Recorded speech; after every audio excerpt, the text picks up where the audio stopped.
سامعین 26 اپریل 1986 اس وقت کی سوویت یونین کے زیر انتظام چرنوبل نیوکلیئر پاور پلانٹ میں ہونے والے دھماکے سے کون واقف نہیں۔ یہ ایسا حادثہ تھا جس کے اثرات صرف سوویت یونین ہی نہیں بلکہ کئی ملکوں تک محسوس کیے گئے۔ 26 اپریل 1986 کو چرنوبل نیوکلیئر پلانٹ کے ری ایکٹر نمبر 4 میں اچانک خرابی پیدا ہوئی۔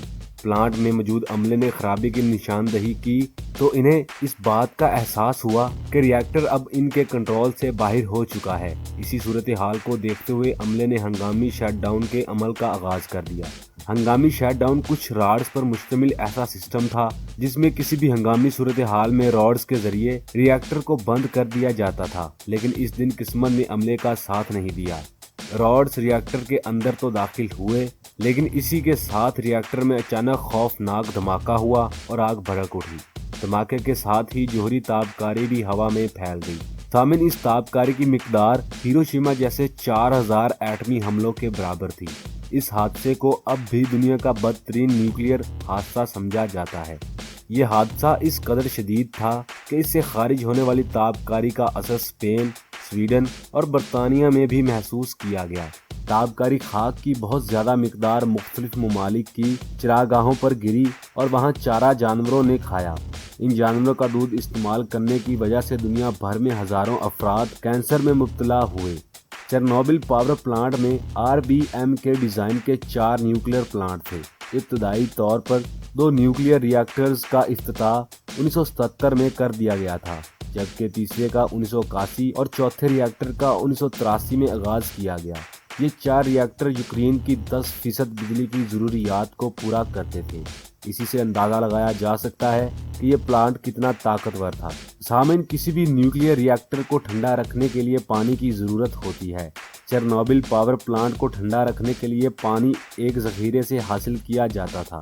پلانٹ میں کچھ ایسی موٹرز لگائی جاتی ہیں جس کے ذریعے پانی پلانٹ تک پہنچایا جاتا ہے، اور ان موٹرز کو ہر وقت حرکت میں رکھنا بے انتہا ضروری ہوتا ہے۔ حادثے کی رات بھی پلانٹ میں ایک معمولی سیفٹی چیک اپ جاری تھا، جس میں یہ ٹیسٹ کیا جا رہا تھا کہ اگر کسی وجہ سے موٹرز کی بجلی منقطع ہو جاتی ہے تو اس صورت میں کیا کرنا چاہیے۔ انجینئرز نے اس کے لیے پلانٹ میں کچھ جنریٹر بھی نصب کیے، لیکن ان جنریٹرز کو چلانے میں 1 سے 2 منٹ کا وقت لگتا تھا۔ 1 سے 2 منٹ کے دوران بھی پلانٹ کو چلنے کے لیے توانائی کی ضرورت تھی، اور اسی سلسلے میں ان ٹربائنوں کی جانچ پڑتال کی جا رہی تھی جنہوں نے جنریٹر کے چلنے تک موٹروں کو بجلی فراہم کرنا تھی۔ سامنے یہ ٹیسٹ اس سے پہلے بھی کئی مرتبہ کیا گیا تھا، لیکن ری ایکٹر نمبر 4 پر یہ اب تک کامیاب نہیں ہوا تھا۔ اس مرتبہ عملے نے پھر سے کوشش کی کہ کسی طرح یہ ٹیسٹ کامیاب ہو جائے۔ ٹیسٹ کو پورا کرنے کے لیے پلانٹ کی پاور کم کرنے کی کوشش کی گئی۔ ری ایکٹر کی پیداوار کو 1600 میگا واٹ سے 700 میگا واٹ تک لانے کی کوشش کی گئی، لیکن غیر متوقع طور پر ری ایکٹر کی پیداوار 30 میگا واٹ تک گر گئی۔ اس کو بڑھانے کے لیے کچھ سیفٹی راڈز کو باہر نکالا گیا، لیکن اس کا کچھ بھی اثر نہیں ہوا۔ جب انجینئرز نے دیکھا کہ پیداوار میں اضافہ نہیں ہو رہا تھا تو انہوں نے ری ایکٹر میں موجود 211 راڈز میں سے صرف 8 اندر جانے دیے اور باقی سب کو باہر نکال لیا گیا۔ اچانک سیفٹی راڈز کے باہر آ جانے سے ری ایکٹر کی پیداوار میں اضافہ ہوا، اور یہی وہ مقام تھا جب ری ایکٹر وہاں موجود عملے کے کنٹرول میں نہیں رہا۔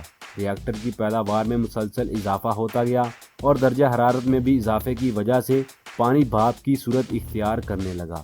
اس ہنگامی صورتحال میں جب توانائی کی پیداوار کو کم کرنے کے لیے راڈز کو دوبارہ ری ایکٹر میں ڈالا گیا تو بھاپ اور پریشر کی وجہ سے ری ایکٹر ایک زوردار دھماکے سے تباہ ہو گیا۔